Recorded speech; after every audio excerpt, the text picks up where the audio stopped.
Redmi phone တမိုင်းတစ်လျှောက်မှာ battery အကြီးဆုံးပါတဲ့ဖုန်းလို့ဆိုရမယ်အားလုံးပဲမင်္ဂလာပါဒီဗီဒီယိုမှာတော့မထွက်ခင်ကတည်းကနာမည်အရန်ကြီးနေတဲ့ Redmi K90 Pro Max ကိုဝယ်ရမလားမဝယ်ရဘူးလားစဉ်းစားနေတဲ့ brother တို့အတွက် full review လေးလုပ်ပြပေးသွားမှာဖြစ်ပါတယ်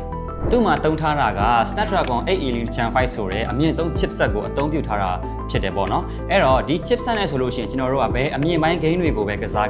ထိတက်လာတာမျိုး frame rate ကျသွားတာမျိုးကိုပူစရာမရှိဘဲနဲ့ကျွန်တော်တို့ကကောင်းကောင်းမွန်မွန်ကစားနိုင်မယ်သူကဘာ application တွေပဲသုံးဘာတွေပဲလုပ်လျှက်စီးရအောင်အဖိုးခွာရလောက်တဲ့အထိကျွန်တော်တို့ကမြန်ချက်ကလန်ထွက်နေမှာပါပဲသူ့ရဲ့ screen size က 6.9 inches ရှိတာဆိုတော့ Pro Max ဆိုတဲ့နာမည်နဲ့လိုက်အောင်ကြီးလဲကြီးတယ်ကျယ်လဲကျယ်တယ်နောက်ပြီးသူ့ရဲ့အထူက 7.9 mm ပဲရှိတာဆိုတော့ display ကြီးကကြီးနေပေမဲ့လို့အရန်အထူကြီးတော့မဟုတ်ဘူးနောက်ပြီးတော့လက်ထဲမှာ hand feeling အရာဆိုလို့ရှိရင်ပေါ့တယ်ဆိုတဲ့ခံစားချက်မျိုးလေးတောင်ကျွန်တော်တို့ခံစားရတယ် AMOLED display ကို 120Hz refresh rate ထည့်ပေးထားတာဖြစ်တဲ့အတွက်ကြောင့်မို့လို့ရုပ်ထွက်ကောင်းပြီးတော့ color ကစိုးပြေနေမယ် peak brightness မှာ 3500 nits အထိထုတ်ပေးနိုင်တာဖြစ်တဲ့အတွက်ကြောင့်မို့လို့နေရောင်ထဲမှာတောင်ရှင်းရှင်းလင်းလင်းအသုံးပြုလို့ရမယ်ရှင်းရှင်းလင်းလင်းမြင်ရမယ် aluminum frame ကိုသုံးထားပေးတဲ့အတွက်ကြောင့်လက်ထဲမှာပေါ်ပါပြီးတော့premium ဆန်တဲ့ feeling မျိုးကိုခံစားရတယ်။ရေနဲ့ဖုန်တန်တွေအတွက်က IP rating ကို68အထိပေးထားတာဖြစ်တဲ့အတွက်ကြောင့်မို့လို့ user တွေအနေနဲ့စိတ်အေးလက်အေးအသုံးပြုလို့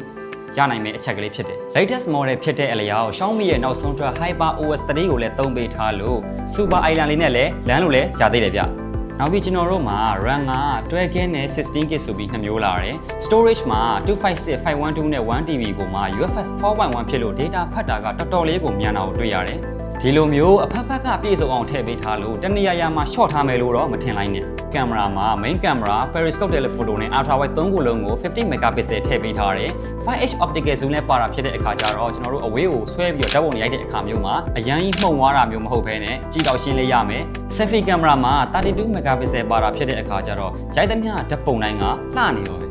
ဗီဒီယိုပိုင်းမှာ 8K quality အထိရိုက်လို့ရမယ်။နောက်ပြီးတော့သူ့မှာလက်တုံနာကိုထိန်းတဲ့စနစ် OIS ပါတဲ့အတွက်ကြောင့်မို့လို့တော်ရုံတန်ရုံဟန့်ရှိလောက်ကတော့ AC ပဲ။ဒီကောင်ရဲ့တော်တော်လေးအားရဖို့ကောင်းတဲ့နောက်တစ်ချက်ကသူ့ရဲ့ battery Redmi phone တမိုင်းတစ်လျှောက်မှာ battery အကြီးဆုံးပါတဲ့ဖုန်းလို့ဆိုရမယ်။သူ့ရဲ့ battery က 9560 mAh ပါတယ်။ဒီ9560 mAh နဲ့လိုက်အောင် 100W fast charging ကိုလည်း support ပေးထားတာဖြစ်တဲ့အတွက်အားကုန်ရင်လည်းမိနစ်ပိုင်းအတွင်းမှာအမြန်ပြန်ဖြည့်လို့ရမယ်။ 50W wireless charging စနစ်ပါမယ်။ 22.5W reverse wireless လည်းပါတာဖြစ်တဲ့အတွက်တခြား device တွေကိုလည်းအားပြန်ဖြည့်ပေးလို့ရအောင်မယ်။ဒီဖုန်းရဲ့ signature လို့လည်းပြောလို့ရတယ်လို့တော်တော်လေးလည်းထူးခြားပြီးတော့မိုက်တဲ့အချက်ကနောက်ကျောင်းမှာမြင်နေရတဲ့ soundbite Bose speaker လေးပေါ့နော်။နောက်ပြီးဒီကောင်က stereo speaker ကိုမှ 2.1 channel Bose sound system နဲ့ကိုမှ bass အတန်ကြားရဖို့အတွက်နောက်မှာ woofer တစ်လုံးပါတဲ့အခါကျတော့တော်တော်လေးကိုခေါ်တယ်ဆိုတော့ speaker အသေးစားလေးတစ်လုံးကင်ထားသလိုဖြစ်တဲ့အပြင်ကမှဂိမ်းဆော့တာတချင်းနာထောင်တာဗီဒီယိုကြည့်တဲ့အခါမျိုးတွေမှာလုံးဝကို hype ဖြစ်နေမှာအသေးချပဲ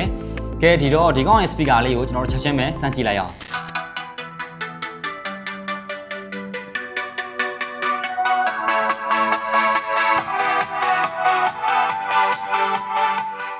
ခုတွေ့ရတဲ့အတိုင်းပဲဒီဖုန်းကတော်တော်လေး fine နေဒီကောင်ကိုအတူချုံးပြီးပြောရမယ်ဆိုလို့ရှိရင်အကောင့်တကအကောင်းဆုံးဆိုတဲ့နောက်ဆုံးပေါ် chipset ကိုသုံးပေးထားတယ်။လက်ပါပြီးတော့အကျန်းခံတဲ့ display နဲ့ body frame ရဲ့စွမ်းဆောင်ရည်မြင့်တဲ့ကင်မရာ၃လုံးဘယ်မှမတွေ့ရသေးတဲ့ Bose Audio System ကိုအသုံးပြုပေးထားတာဖြစ်တဲ့အတွက် brother တို့အနေနဲ့ပေးရတဲ့ဈေးထက်ပြန်ရတဲ့ quality ကလုံးဝတန်စေလိမ့်မယ်ဆိုတာကိုကျွန်တော်ရဲရဲကြီးအာမခံရတယ်။ရွေးချယ်စရာ color တွေအနေနဲ့က white, black, denim blue နဲ့အခုကျွန်တော်လက်ထဲမှာကင်ထားတဲ့ Lamborghini White Limited Edition လေးလည်းရှိပါဦးမယ်။အခုပြပေးခဲ့တဲ့ Redmi K90 Pro Max လေးကိုသဘောကျလို့ဝယ်ယူချင်တယ်ဆိုရင် MPK Center လေးလွာဇုံစီမှာရှိတဲ့စောစော mobile မှာဈေးနှုန်းတတနဲ့ဝယ်ယူနိုင်ပြီဖြစ်ကြောင်းသတင်းကောင်းပါလိုက်ပါတယ်။ဈေးနှုန်းလေးကိုတော့ caption မှာရေးပေးထားပါမယ်ခင်ဗျာ။ကြည့်ရှုပေးတဲ့အတွက်အားလုံးကိုကျေးဇူးတင်ပါတယ်။